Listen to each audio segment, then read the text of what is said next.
all of you here at the gallery for her debut of her book and her art that she has poured her heart and soul in over the last year or so. And I'm excited to hear about her journey, and as she will be talking to you all about her pieces and how that ties into her book.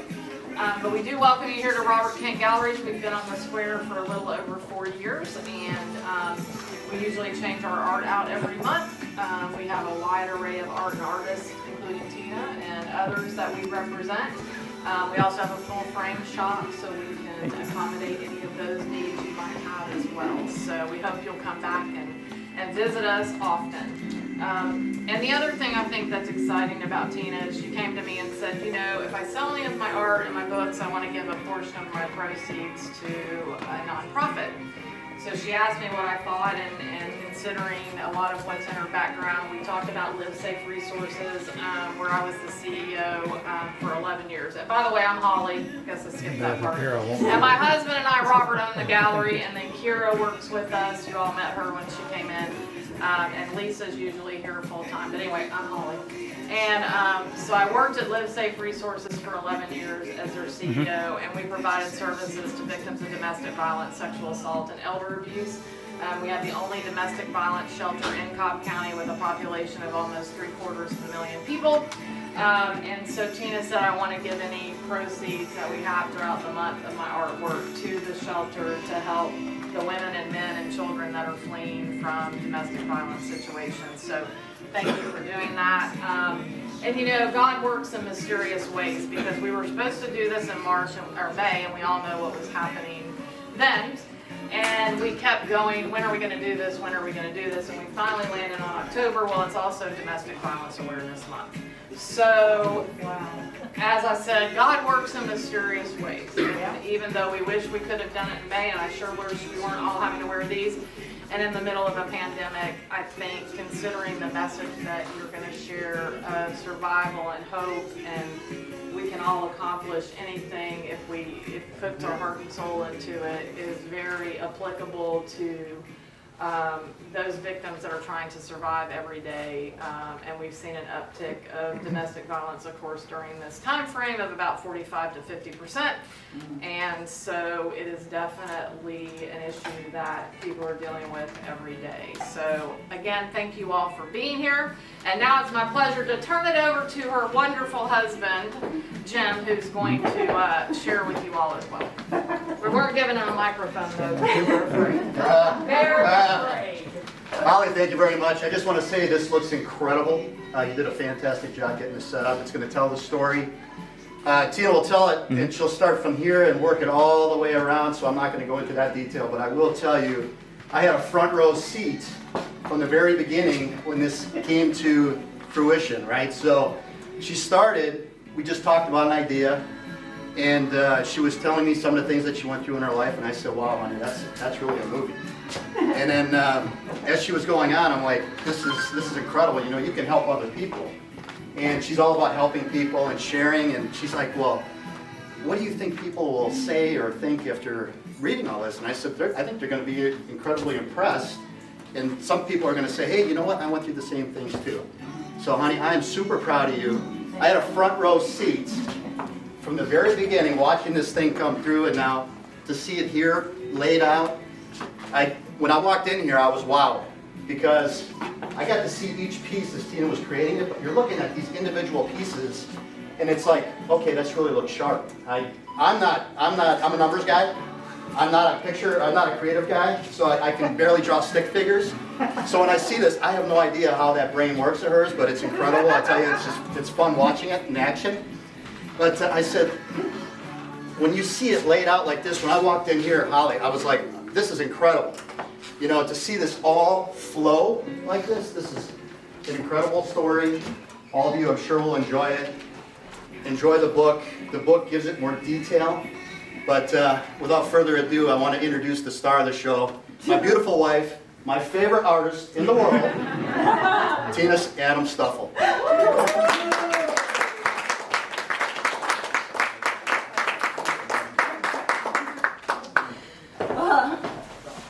that's hard to match that. I just let him take the show now. I just want to say thank you, everyone, for coming and your I have to pick it enormous up. amount of support. I know some of you have She's traveled left. by plane I'm all picking day it by up. car. We got Florida in the house. We got Georgia in the house. We got Indiana in the house, right? Did I miss anyone? And I also want to a huge thank to my family. They've really helped bail me out with a lot of things here at the last minute, things that normally I would be doing on my parental motherly role. So thanks to my mom, my husband, my 2 boys for picking up the slack so I could get this accomplished. And their support has been amazing also.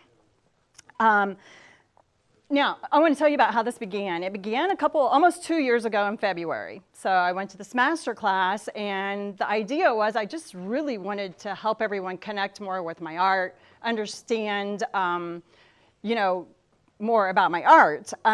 If you look, I have a tendency to paint a little bit more colorful than everyone else. I think for me, the color represents joy and happiness. And you're going to see that in the book, and you'll understand more about it then. There are chapters that, what happened is when this was being planned, I was thinking, how am I going to do all these paintings? There's so many. And the idea of chapters came up, and they kept coming up. And then somebody mentioned, oh, you've got a story to tell. And so I kept kind of getting this guidance to write a book, which honest to God, never thought I'd write a book. I don't even read a whole lot, to tell you the truth. But I really felt, since I went through deep depression in my teens, which you're going to see in this talk, I pulled myself out of it and snapped out of it and got on the right track. And I always felt like I really wanted to reach out and help other people since then. So that's pretty much the way it goes. We've all been, I think most of us can say we've all been a little broken somewhere along the lines, but it's a matter of how we process it and deal with that can make the difference. You can stay stuck in that dark spot, or you can choose to persevere and push through. I'm not the kind of person that's going to let it hold me down. So I have to have these because I have so much information in my mind that it keeps me on track. Otherwise, I'm not going to know exactly where I am. Each chapter, the way this is set up, each one of these paintings represent a chapter in the book. Okay, so they're all symbolic. In the story, you're going to see I've experienced multiple forms of abuse. I've been through sexual abuse as a toddler, and this was not my parents. My parents are here; they're wonderful. It was just a caretaker. I was threatened if I ever told my mom that I would get, excuse my French, but this big scary man told me he'd beat my ass, and I wasn't even 5 yet. And the abuse continued in various forms for some reason throughout my life. I went through physical, mental, the violence and sexual abuse as well. So the book heavily focuses on that and overcoming it.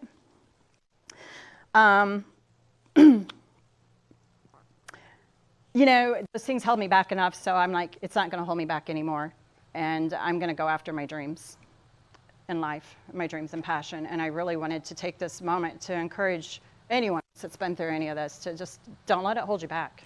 It holds us back enough. So keep going for your dreams, please. And along with that, I'm going to have to ask my best friend in the world that came here. She's a big character in the book, by the way, Vicki. But can you step aside for a moment so I can start my talk over here? And Wendy. Thanks. Okay, so along with that, we're going to go over to start with chapter 1, where apparently I was a born artist, and I'm going to hand it over to my mom for about a minute here just to tell the story. Mom, it's all yours. Just because, moms tell the story so much better than, and I don't remember this. So this is this painting here that you're talking about. So this top painting in the baby bed. I'm Pat, Tina's mom. Thanks for coming.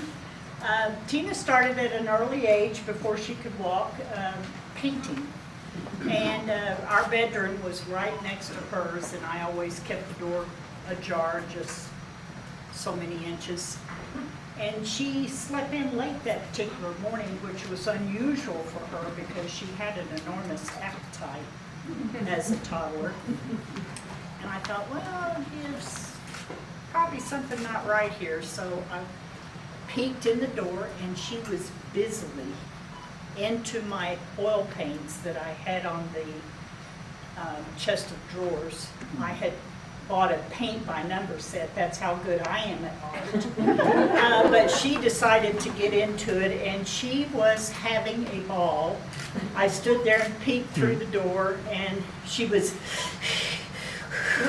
really into it, and she had it smeared on her face, on her onesie, all over the baby bed, the wall, and so I watched her for a while, and I opened the door and I said, "What are you doing?" And she, like this, and to this day, I have marked her because I can walk in a room if she's engrossed in something. I'll say Tina, and she'll, "What?" So that's how her art started. Thanks, Mom. Yeah. I don't remember any of it, but I do have quite the startle reflex that my mom and my husband had a lot of fun with me on that one.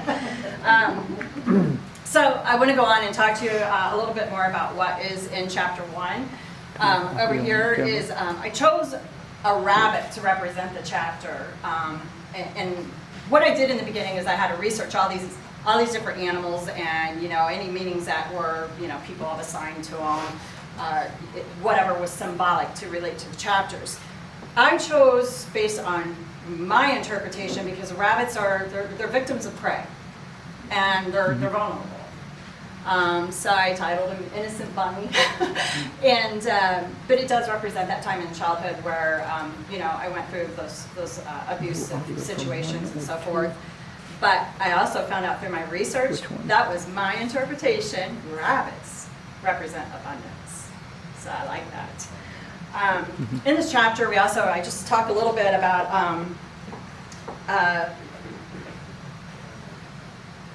I'm trying to see here. Oh yeah, there's a couple other things in there that I talk about. I have biracial grandparents, and just real quick, I know that's been a big topic of discussion lately. There's a lot of things going on, racial. With racism and Black Lives Matter and so forth, and I grew up with this. I didn't get to meet my mom's dad because he wasn't right after World War II, so I never got that connection with him. And Dad, I don't know where you are. Well, Dad has, a lot of brothers and sisters, so I was one of many grandkids, but I was kind of the only one here. So I grew up with this Black grandfather, and I'm still very close with him. He's amazing to me, and there's a few stories about that in the book, along with my mom, who also worked in Indianapolis public schools during desegregation. So she has some interesting stories to tell about it, but I think that she was a good person for the job because, we could get along with everyone. It doesn't matter what your skin color is. So along with that, we're going to move along over here. This is chapter 2. It's titled Chasing the Blues Away, and the chapter is titled Mischief. It's Labradors, or dogs in general, are symbolic to unconditional love, adventure, and excitement. In the chapter, I discussed kindergarten's role in shaping my spirituality. And it was also a time when my mom was getting harassed by the captain on the squad because he had a crush on her. And he moved us all over town. And I was an only. My parents separated when I was little, so it was very difficult on me being uprooted and moved around again and again and again without siblings.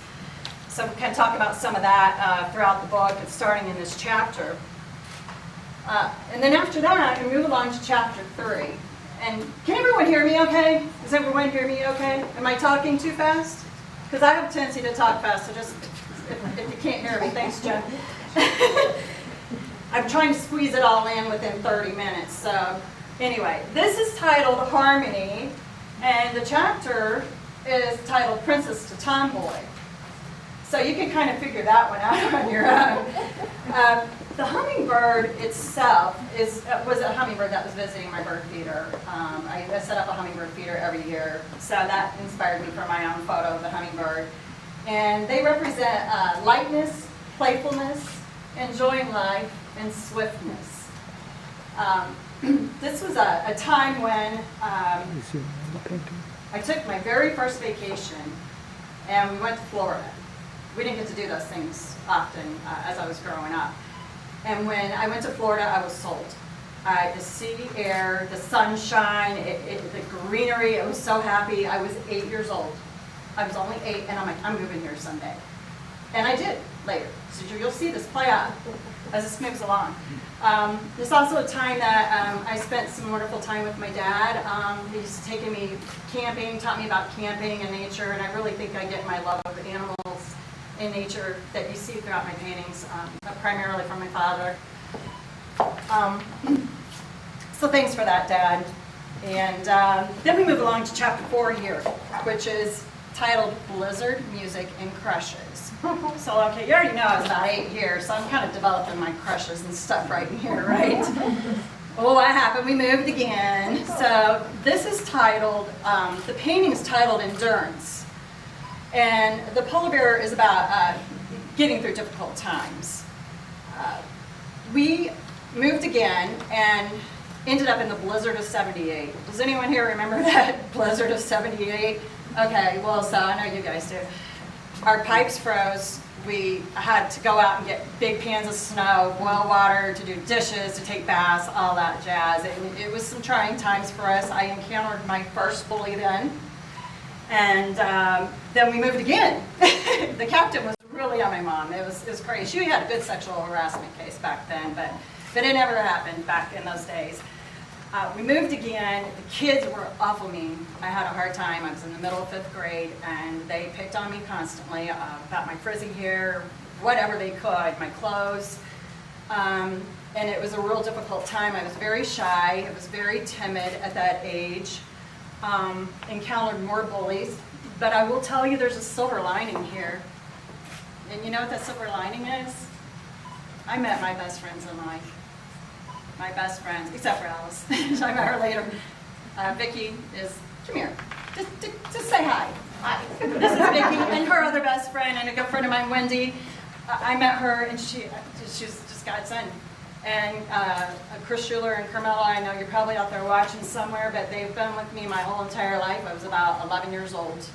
And I'm thrilled to have such close friends for such a long time. It wasn't long after that, Vic and I formed a good friendship, and one of the most difficult things for me to deal with, this is before I got harassed too much by bullies, but she got picked on, and 6 girls attacked her. We were walking back from the pool, and they held her down. 2 of them held her down while the rest stood around her, and one sat on top and beat her to a pulp. And we're pretty new friends, but I'm like, I have to do something. And I go to step in, and they look at me, and they say, if you do anything, we're going to kick your ass, too. And I'm a little twig at 11 and 12, whatever it was, petrified. But she didn't know, though. She thought I just didn't try to help till a year or 2 ago. I was threatened, and I couldn't help her. But that was one of the more difficult things that I had to deal with at that time. And then now we move along to chapter 5, which is titled, I titled it Brian. And I don't know why I don't have the name of the painting told. See, this is why I have these cards. Grand entrance. There we go. Now, this is a fun story. You know, like I said, I'm kind of getting at that crushy age and whatever, and I'm a new girl a little bit in the complex. We lived in apartments. I didn't grow up in houses. We lived in apartments. And I was hanging out with these girls one day, and here comes this guy, well, teenager, riding in the apartment complex on this big horse. Blonde hair, blue eyes, no shirt, blue jeans, and muscles. And the girls are going, oh my God, here he comes, look at him, oh my God, he's so cute. Here he comes, oh my God, there comes Brian. And I'm going, you know, I'm 11 or 12, and I'm kind of sort of getting interested in boys. And I'm like, okay, what's the big deal, you know, at the moment. That's what this horse kind of represents, that teenage boys, when they are trying to get a girl's attention.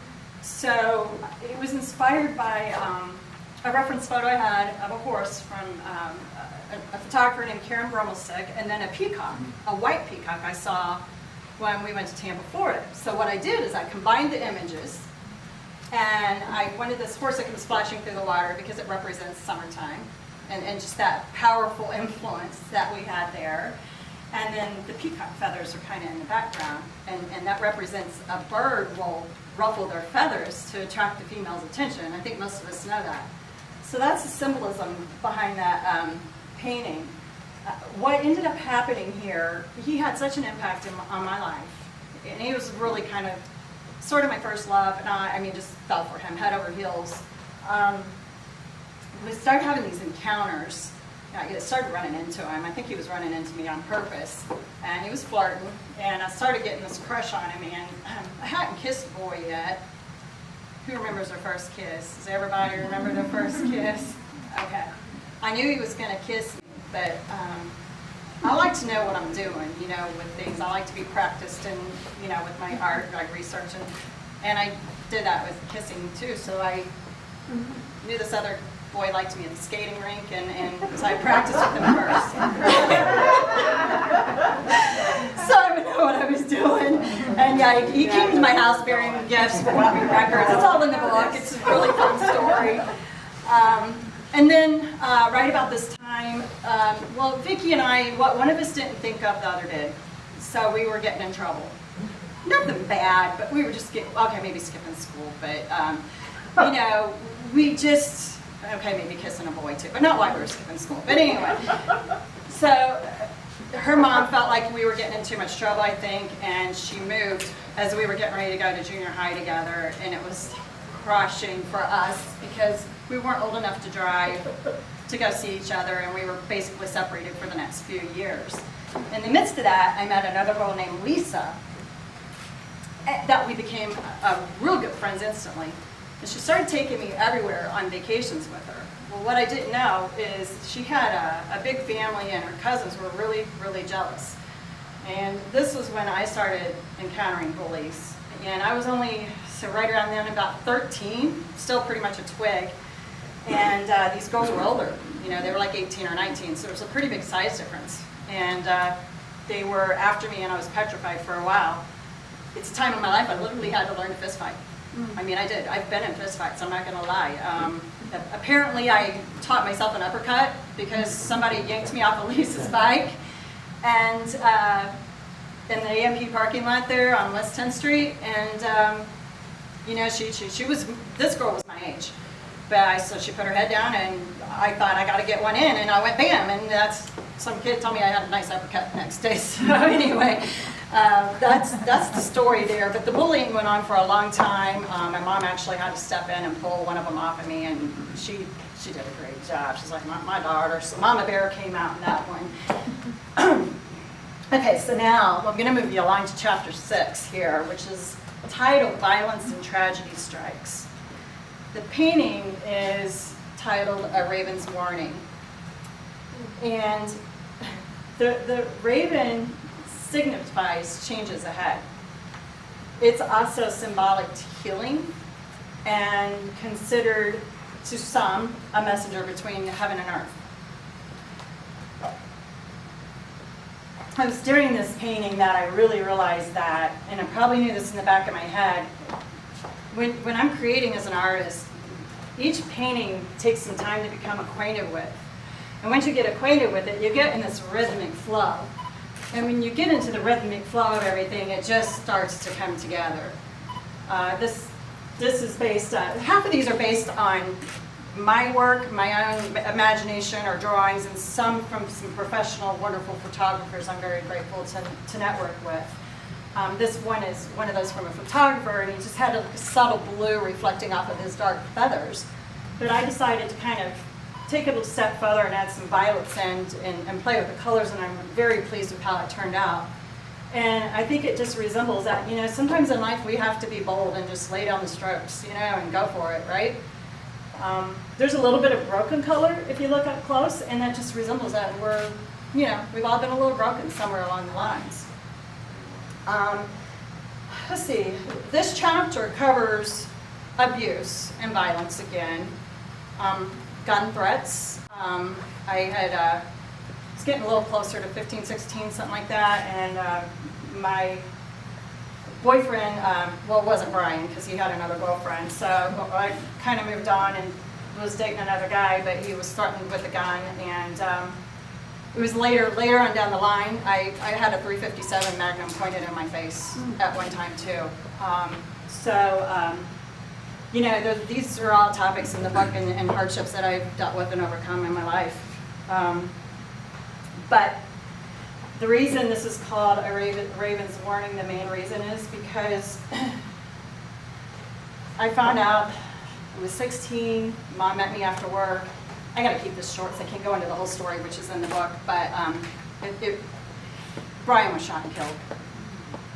And it's the one I had my eyes set on. I wanted to go out and marry him. I mean, yes, did I date other boys? Yeah, because, you know, but I still had my eyes set, so my hopes were set on Brian. When he was shot and killed, it turned my entire world upside down. I had to go to school about 6 to 8 weeks after that, and I was in my junior year. I was set to go to art school. I wanted to have my eyes on Florida State. I think that's the one in Tallahassee. I think, am I wrong here? Football fans, I always get them mixed up. I went to school and it got real difficult, I think because I had lingering depression, and then I found out from my own children I had some, I know from their testing that I had some undiagnosed ADD, so it was very hard for me to stay focused. So I think if I'd had the tutoring and the help that none of us really realized what was going on at the time, I probably would have persevered and done a little bit better. But what ended up happening, it just made the depression worse. And I felt down on myself and I felt stupid, like I just, you know, wasn't cut out for it. So I got suicidal. I just didn't want to live. There was nothing for me. I just gave up hope. I didn't see no reason for anything. So I tried. It's okay. Has everybody else got their cell phone? And so anyway, the very last time, and I'll give you all a moment to check here. So, are we all good? Here we go. So this moves us on to chapter 7. Chapter 7 is titled Defeating the Vortex, and the painting's titled Vortex. And this one is pretty much created from my imagination, except for the umbrella cockatoo, which has a very special meaning to it. This is the last time I came up the stairs from my last suicide attempt, and we lived in a townhouse, and I got to the top of the stairs, and I had like a black hole around my feet, and I felt like I was being sucked down into this black hole, and it was very frightening. It was a very scary feeling for me, and at that moment, I just stopped and I looked up. And I said, I can't believe this is getting a little teary. Because I didn't think that would happen, but this isn't what I want. And I never did it again. So, I don't want to cry here because this is happy stuff, because I changed. And I decided from then on that I was going to make my life happy and have a good time, and by God, I did. Didn't I? My friends are here to witness. It's in the book. Yeah, it's in the book. I had a lot of fun. What I want to tell you is the symbolism in this painting is, you know, your violet's known as a spiritual color, but it represents also I had it darker, representing going up to the light. Okay, so that's coming out of my dark area and coming to the light. I decided to throw a sun in behind her to resemble that light. And as I did, I decided to make it kind of the image of a Mother Mary. Can you see her outlining a little bit in here? Lisette sees it. I know Lisette's on to Mother Mary. I later found out this bird, this is what's crazy, means that you have friends on the other side looking out for you, and that you're on the right path. I made it look like clouds to represent some of the turbulence I was going through and coming out of, the sun peeking through the clouds, but there are several other images besides the birds, the hands, and Mother Mary that came through in this. And so what I need to know from you, do you want to find that out yourself, or do you want me to explain it to you, the other images in there? We'll read the book. You'll read the book? You'll read the book? Maybe Okay. you're interested. Okay, all right. It's in the book, but there's a lot of images that are within this painting here that really surprised me. So instead of hiding them as they came through, I just brought them out a little bit. And if you want to ask me in private so we don't ruin it for anyone else, I'm more than happy to share that with you. Okay, so now we move along to chapter 8, which is titled Adulting Begins. And the painting's titled Dance of the Dragonfly. A dragonfly represents transformation and the ability to overcome hardships. At that time, and I had gotten through this, I decided I wasn't going to go to college. It was just too hard for me to get the grades. I was studying. So what I did is I just changed all my prerequisites for college to whatever I needed to get the heck out. I was done. I was a junior. I buckled down. I graduated my junior year, and I was on my way to healing. And I was healing. And I went to cosmetology school, and I nailed it. I mean, I'm a creative. You know, I'm just a creative at heart. Nailed it with flying colors, and it renewed my self-confidence quite a bit. And I met another one of my best friends sitting there in a cute little leopard shirt, Alice, when I was changing salons, and she came to help me unload, and we just, it's funny how life just brings you those people sometimes. So I'm going to make sure I didn't leave anything. Okay. There's one more little twist to the story here. We can't leave this one out. Finally gave love a try again. I was about 18. And we were dating for a few months, and I found out he was gay. Yeah. That'll really do a number on your ego, right? and by all means, I've done hair. I've got plenty of gay friends. This is not, you know, but it was very difficult for me, you know, having been through everything I did. So I really didn't want a nice guy, clean cut, too kind, because I was afraid, because those are the mannerisms my boyfriend had, you know. It was so sweet, and we just hit it off, and just, it was really good to me. And so, you know, I think subconsciously I was looking for more of a manly man. Oh, I found him all right. You'll find out about it in the book. So, well, I think I'm still on chapter 8. Oh, so yeah, I did. So I met my future ex-husband not long after. I didn't date for a while, okay? I really didn't, but then I met someone, and he was that manly man. He worked in a factory, and he had a beard, and a hunter. And I love animals, so I can't believe I even married a hunter. But we had so much fun together. We had a ball. We went camping. We went to all these wonderful concerts. We went. I love water. I'm a water freak. We went boating. He taught me to water ski, which is the only sport I've ever really taken to, and I was hooked.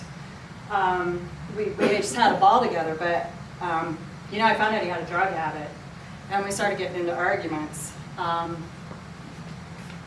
that's actually probably about the time I met my friend Alice. She's witnessed this firsthand.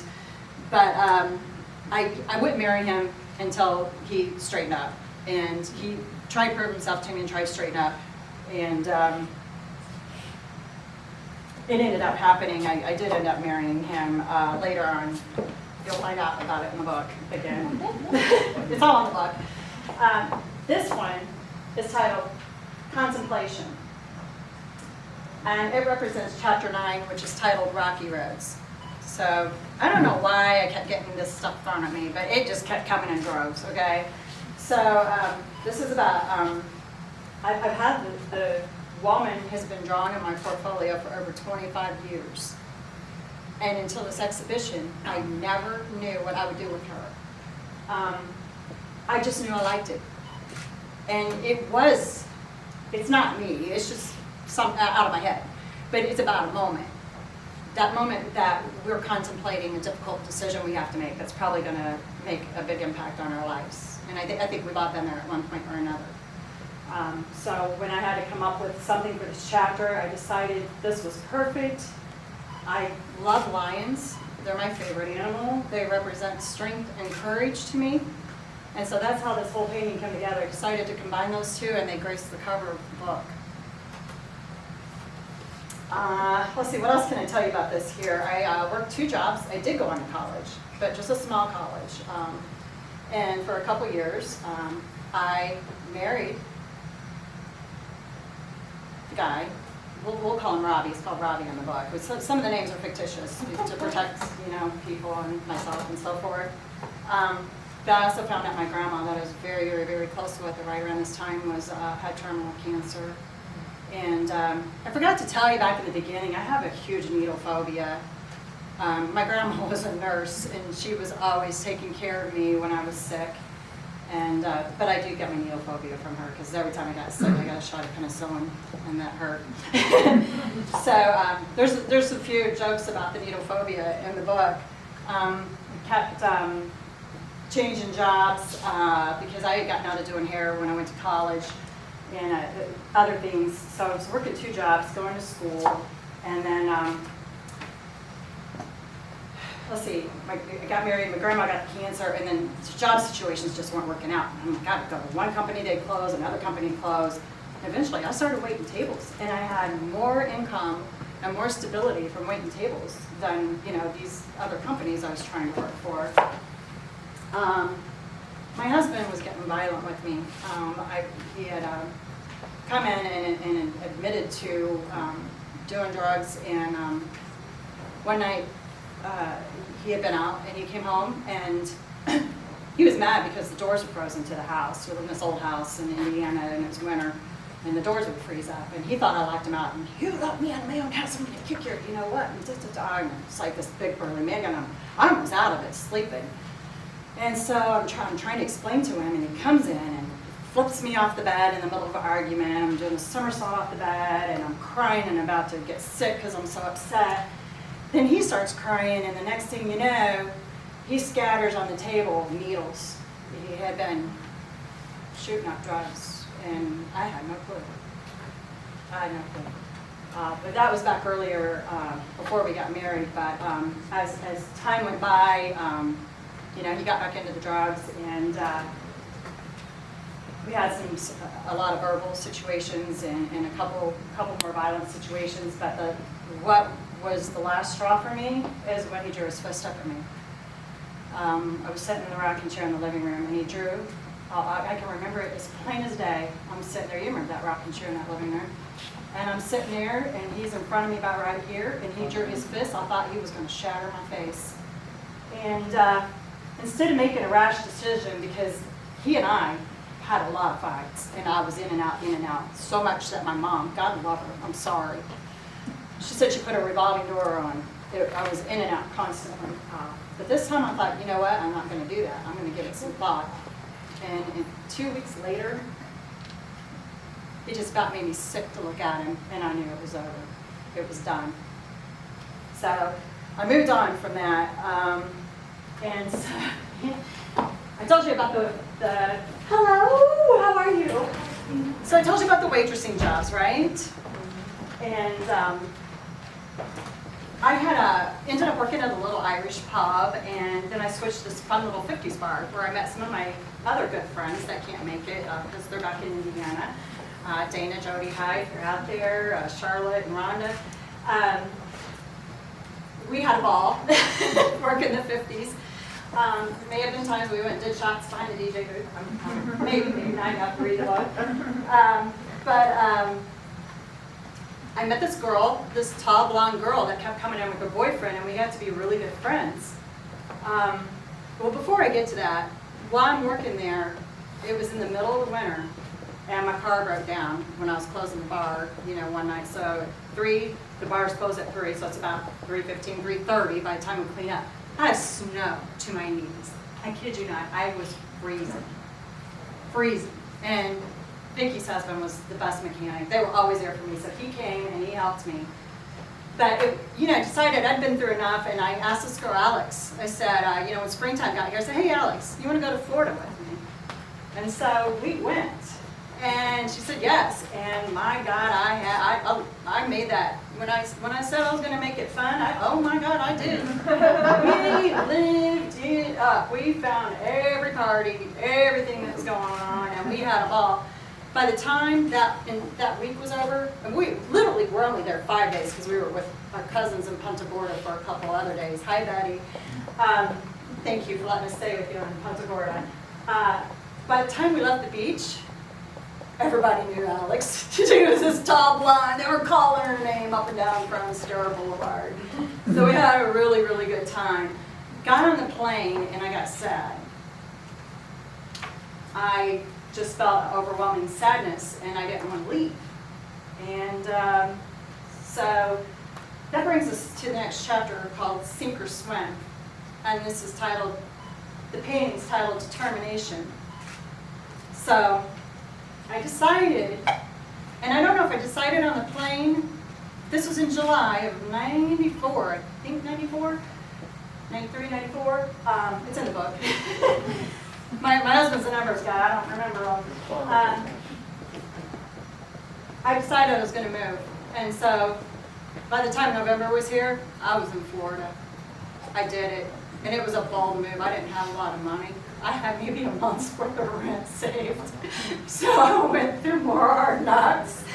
The horses represent rough roads, journeys, hard work, and tough climbs. And you know, sometimes it's our boldest moves put us on our path, our destined path, but it's not necessarily, doesn't mean it's not without challenges. So I had a ball painting this. The splatters that I did, oh my God, it was on my glasses, it was everywhere, but I had so much fun painting this. Now, this moves us along to the next chapter 12, which is titled, It's Not So Easy. I think we all remember that part where we could forget now we got it nailed as an adult, but it's not as easy as we think. My son's getting ready to figure that out. Good luck, Zach. This is titled Survival, and Mom will be here for it. The Seagulls, when I was researching the symbolism, they're known for surviving the most difficult circumstances. When you think about it, hurricanes, you know, and so forth. So I saw these last summer when my family and I went to Florida for a vacation, and I actually snapped this shot and painted it from this experience I had last summer. It's a time that I was in Florida. I gave love a try again. Went through a couple more heartbreaks, and job stability was really tough there because it's very seasonal. I was working on a cruise ship, which was one of my best jobs ever, but it started getting stuck, so then I was left without a job. I was nearly homeless. And a friend of mine named Roy that I had actually met on vacation, and unfortunately he's since passed in a tragic wave runner accident, but I called him. I thought I was going to sleep in my car that night. I called him and said, Roy, you know, I need some help. You know anywhere I can go? And he happened to be with the roommate, and he had connections, so they were letting me stay. They let me stay there, and he helped me get into a good place with a good job. And I bartended at this place on the beach for years, and I had a ball with the spring break kids. So there I'm feeling it, okay? I'm having a good time. And then we're going to move along to this next one, which is titled, it's chapter 13, titled Growing Pains. And painting I titled Empowerment, because pelicans are loyal to each other. They're known for teamwork, empowerment, and determination. I'm a very determined person, so I can really relate to that.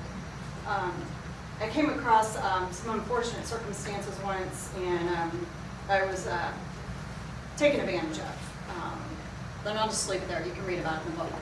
At a weak moment, I got taken advantage of. And then I ended up almost homeless a few more times. It was just crazy. It just continued. Thankfully, a real estate deal that I'd been working in fell through. And it left me on a Friday. And by that Monday, I was supposed to move into this place, but the deal fell through, so I had nowhere to go. And I had dated a guy for about a year named Dan Sachs. He gave me, thanks Dan, gave me permission to use his name. He was a really nice guy, just didn't work out with us. But we parted on good terms, and he had a house on the beach, and so he helped me then. But I did get another job in real estate, and everyone was working nights.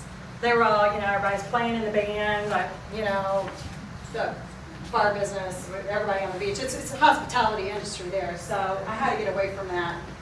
And I went to work for a different real estate firm, but that didn't work out. So I needed another place to go. But meanwhile, I moved off the beach and stayed with another friend. My friend Tiki helped. Tiki's in the book. She's a good friend of mine. She couldn't make it here today, but I just can't say how thankful I am to all my friends that stepped up and helped me in time of need. Let me see, where am I going here from this one? Chapter 13. Oh yeah, and then so when I had to move from Fred's because that job didn't work out. I had another girlfriend. She's the girl in the beer boxes in the book, okay? You haven't seen it yet, but you're going to see it when you get there. We were just having fun during spring break one year. So she saved me. She only had a 2-bedroom little apartment, and she had 2 kids, and I said, honey, you don't have room for me. She's like, oh, my daughter can sleep with me, and I know the choice. So I was helping her. She had a 5-year-old little boy, and I was helping her as a favor, return the favor, and with her little boy. But he was a little bit stressed, and I had a job interview to manage a real estate firm that day, and I pretty much felt like I nailed it.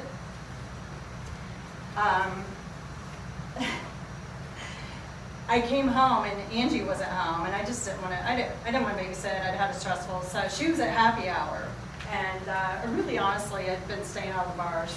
But I said, "Well, where are you? I need to meet you." And she was downtown Fort Myers, and I went, but she'd already been for a couple hours by the time I got cleaned up, so she was gone. She had her fun, you know what I mean, right? And Angie, thanks for, but really thanks, Angie, because then what happened is, this is a funny story. So I was pretty well known on the beach because I bartended and worked all over the beach for years. So we were off the beach in Fort Myers, uptown, and there was a guy from the beach that recognized me there, and he kept following me and bugging me, and I couldn't lose him. It just kept bugging me and bugging me and bugging me. And I kept trying to drop the hint nicely, and he wasn't getting it. So I thought, well, everybody's outside on the docks, on the water. So what ends up happening is I go inside to the bathroom, thinking I'm going to pull a fast one, right? So I go to the bathroom, try to lose the guy. And as I go inside, I pass the inside bar. It's at the Holiday Inn. And I said, okay, I know. I'll go to the inside bar, and he won't find me there because everybody's outside. He'll be looking for me outside. So I go inside, and it's like this little horseshoe bar, and there's a group of guys sitting over here on the left. There's like 4 or 5 of them or something. Well, I lock eyes with this guy. I mean, he just caught my attention. Really well-groomed, handsome, wholesome, nice-looking guy, but we locked eyes, and I kid you not, I heard a force go through me. It was like a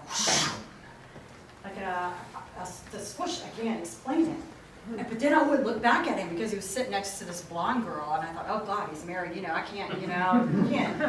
So I just wouldn't look back, and I'm watching the strongman contest on TV because I love that kind of stuff. And then, would you not? The dork found me. The guy. I'm sorry, I shouldn't have said dork because I don't like to judge people. I'm just really not. But he was bugging me, okay? And so he came up and he says, "You look really lonely." And it was really kind of cruel of me to do, but I just didn't want to be bothered. So I looked at him and I said, you know what? I'm enjoying my time alone. And so he walked off, and I must have really hurt him because, he walked off like a puppy dog with a tail tucked between her legs. Well, so the redheaded guy sitting on the end of the bar goes, well, I guess that wasn't a very good pickup line. So we were all laughing, and I hung out with these guys the rest of the night. Well, I found out only one of them was from Florida. And the guy that had been sitting next to the blonde that I locked eyes with had come around, and he was as red as your shirt, Barry. And I said, well, I guess you aren't the one from Florida, right? He says, actually, I am. And So we hung out all night long, and he invited me to go to a cookout with him the next night, and I never heard from him, and I thought, well, that jerk has just stood me up already, right? Well, it was about a week later he called me and asked me to come to Clearwater and meet him. So this moves us along to the next chapter. Where am I here? This is chapter 14, and it's titled Turning the Corner. The name of this painting is called Regeneration. And the reason is because starfish can often regenerate a broken limb. And I felt like it was a time, and we've all been at that time in our life where we've regenerated ourselves. This is when the skies finally cleared for me. I nailed the job. I fell in love with the guy that I met. He found my number. By the way, he lost it in his car, so he found it the following week. So he didn't really stand me up. And I'm trying to see, where else am I going here with this one, because I might be getting a little ahead of myself. So basically I went from homeless to having, almost homeless, to having a good job and a new love and a future fiance. Painting flowed incredible. And I'm going to tell you one thing, I paint a lot of water and I'm usually pretty good with it. But I wanted to kind of get that look that you're looking up, through the top of the water if you're like diving or snorkeling. So I was having a hard time representing that for a while. So I kept going over these strokes here, and as I did, at one point, it looked like angels. It still didn't represent what I wanted, so, I kind of changed it up, but I take comfort in the fact knowing that those angels are still underneath there somewhere within this painting.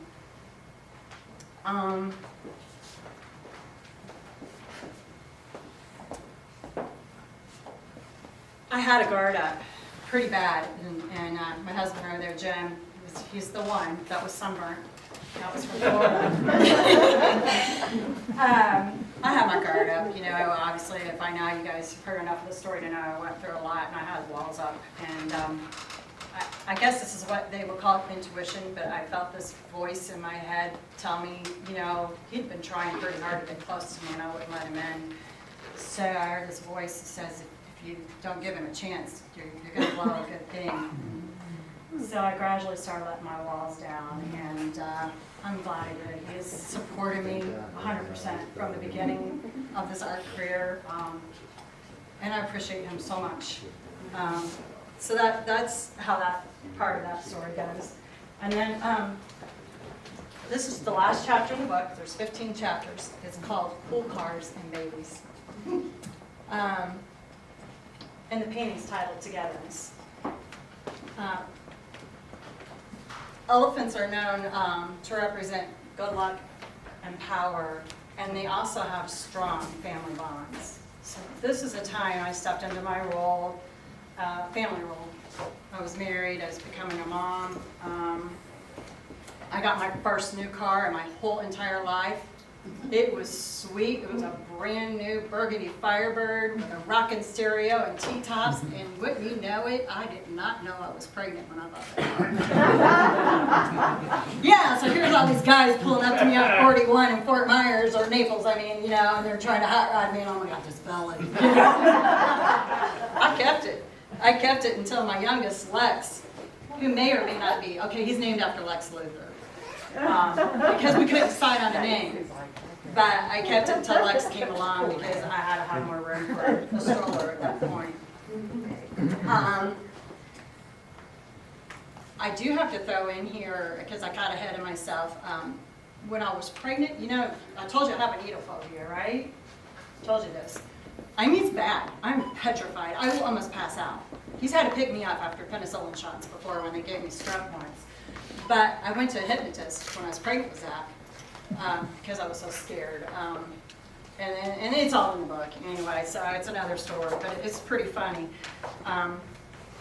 When Lex came along, we were kind of growing out of our first little home, and we needed a bigger home. And it was after 9/11, and it was about to, oh my God, 9/11, wait a minute. I have to tell you this. The Raven painting representing difficult times to come, because I left this out. I was painting that when COVID was on its way to the United States. Believe that? So I forgot that, and I just felt like that was important because it gives me cold chills when things like that happen. I'm like, that's just crazy. But anyway, that's about the time we decided to move up here. It was after 9/11. My husband was traveling a lot for work, and it was about to kill him. Fort Myers was touristy, so you'd have to go to Tampa, fly up here, get a connecting flight, go to California, and the guy was just, I could tell it was taking a toll. We got more bang for our buck up here, and we landed here in Marietta, and I have to tell you, I love it here. I do miss the beach, yes I do, especially in the winter. But it's a really nice community here. It's I feel like the people are very genuine here, and throughout this process, there has been an amazing amount of support from the community, the gallery. So many amazing people I've met since I've been here. So it's a great little town for those of you that are here visiting. I really like the area, and I'm glad I landed here. I think it was meant to be.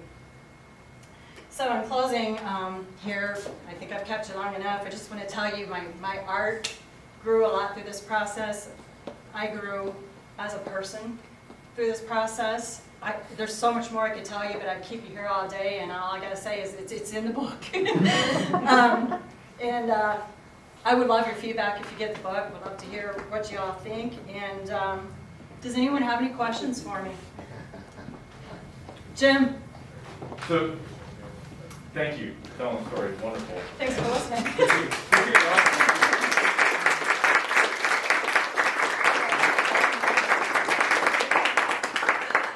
Thank you, everyone. Well, what I'm really curious to know is, did you paint these in sequence?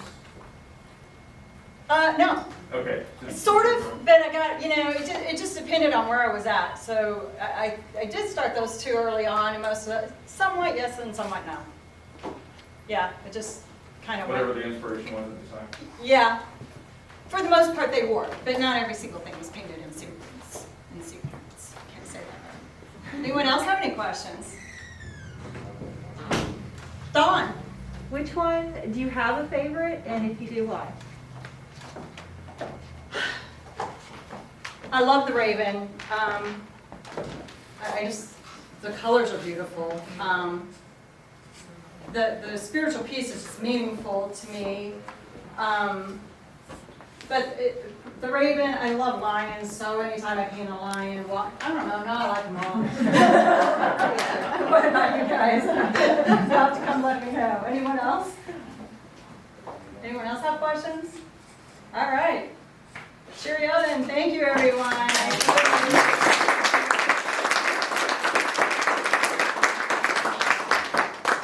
Okay, if anybody wants a book you want it signed, check in up here at the desk, and I'll meet you back here.